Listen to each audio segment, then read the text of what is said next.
pulsechain is launching. There's a lot of conversation we've had about how it's going to be, I don't want to say superior, but a very, very good competitor to the layer one smart chain market. But there's already a lot of layer ones out there, Ethereum, No, Binance, we're Solana. helping Ethereum by Yeah, removing that's their true too. load. Remember? But So knowing that there's a lot of really good things that pulsechain brings to the market, are there any kind of parallels you can draw between how pulsechain is launching into kind of an already crowded layer one market, similar to your experience at Google launching a project into Hmm, an area where there's already a lot of other search engines out there? And what do we s- need to Good do to question. make it the best? that's a great good, question. great question. Let's see if I can come up with an intelligent answer. I love it.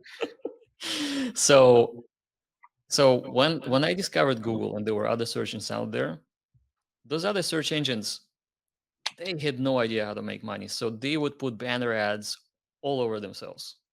There were pop-up ads that were obscuring the search. The search was always a second thought. There was nobody really worth trying to improve the search quality or the speed or anything like that.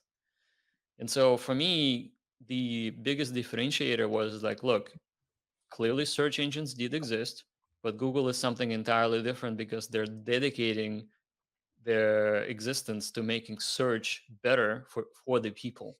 It was free, without banner ads, without pop-ups, without stuffed porn links. It made my life better within the first hour as I became a user in 1999. Like I was at home, I was searching for like some sort of computer language functions, Perl, I think it was. I was able to find exactly what I needed it pretty much right away. It made me a more enhanced human when it came to learning computer science and implementing my thoughts into code. And so that was the differentiator for me. So when it comes to crypto, a lot of crypto, as we discussed earlier, is not following the first principles. So like in other words, it's doing everything but the first principles were meant to indicate for the blockchain. So my hope for Pulse and knowing Richard for what he stands for and what he believes is that the Pulse is going to embody more of a purist approach to how things should be Mm, when mhm. it comes to the operational aspect of blockchains and layer ones and what have you. I mean, like so think about it. So Cardano, I think Cardano is pretty cool. The problem with Cardano is that they're really focusing on the technical aspect, but nothing on the there's nothing really that's uh User like friendly? it's not user friendly, neither it is playing into the fact that people would like to actually make some money there or Mm, be able to invest and get something. They have ideological situation where they're saying we're better than Ethereum because, and then there's a whole list. mhm. And they're saying the more people use it, the faster we will be. Will work better for countries as a blockchain for currency that people could really use. The problem, though, is that I haven't seen anything even remotely similar to Uniswap Mm, or mhm. anything else that the Ethereum is being embraced for. So Don't they have Sunday swap or something like that? they There have was it, but something like that. but there's That sucks. hardly anybody using it. I mean, like think about it. You want Yeah. to launch a token on Cardano? I mean, forget it. Like, why would you do that? Mm. I mean, first of all, it doesn't have that many users. Second of all, it's really not going to have any sort of supporting material to help you. So I mean, like Yeah. even Solana is a little bit better because it's kind of like an underdog of blockchains.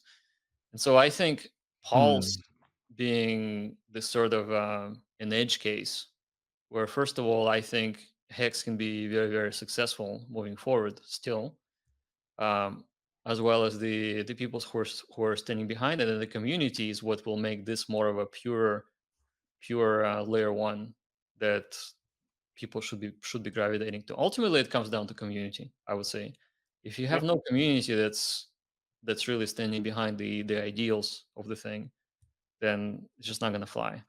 So Yeah. So this is one of the big things why I'm like super bullish on blockchain is the idea that like when you walk into like a dojo, like a fight gym or whatever, when you come in there, there's a certain like etiquette rule set, values that people kind of operate by. And the same thing goes for developing on a blockchain. You adopt the values of the actual blockchain. So if we launch with this like purist approach to crypto and this first principles ways of thinking, we can assume that a lot of these projects will adopt that value because this is the building that they're building it. And if they're not adopting that value, then we can boo them away as a community because Yeah. all of these values are socially enforced. If somebody comes in naked into a meeting, you're like, hey, maybe you shouldn't show up naked, and then he doesn't show up naked anymore. So I like it a lot. Like the purest way. Yeah, I think I put out a tweet or whatever saying like I genuinely think pulsechain will be at the heart of DeFi because it stands for what DeFi is meant to stand for. Mm-hmm. Jack, can I ask you too? One thing you said at the end there about the community. Do you think that the community that we've built or that has been built and is growing is sufficient enough for all that to happen? Do you see it going in the right direction right now? Yeah, I believe so. I mean, people are extremely engaged, and anybody who I talk to in Twitter, they all have 1,000 plus followers. Well, like literally, I would say Cardano has kind of like they have this cultish personality, and so as many other coins, right? Where hacks community. I mean, there's nothing wrong with being a cool cult, right? Pretty much every company that's out there is a cult. Like people say Right. Apple is a cult and Google is a Yeah. cult and Facebook is definitely a cult. So the thing is that it comes down to game theory, right? Are people there to win together? Or is there somebody out there who is gonna rape you for your economic energy and run Yeah. away? Celsius. And so when people truly understand the game theory without thoroughly getting into the math of it, all that means is that the rules are presented and similar for everyone, like specifically immutable contract. Secondly, everyone gets a chance to win in a fair and proper manner without necessarily any sort of pumps, dumps. I mean, those things will happen anyway. But when it comes to community, I think everybody's supporting each other. And the biggest difference that I see with Hex is that it's the community where I don't see a lot of, I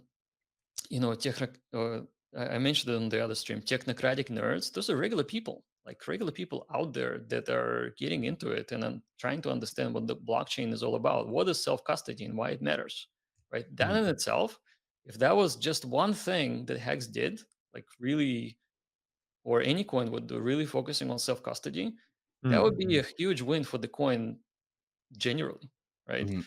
Nobody is really thinking about it. Everybody's trying to outsmart everybody else when it comes to layer one. They're saying we're faster, we have this cool language, and we have all of those celebrities using us, whatever, right? So those people are competing among themselves within the ecosystem. They're not really helping the regular people.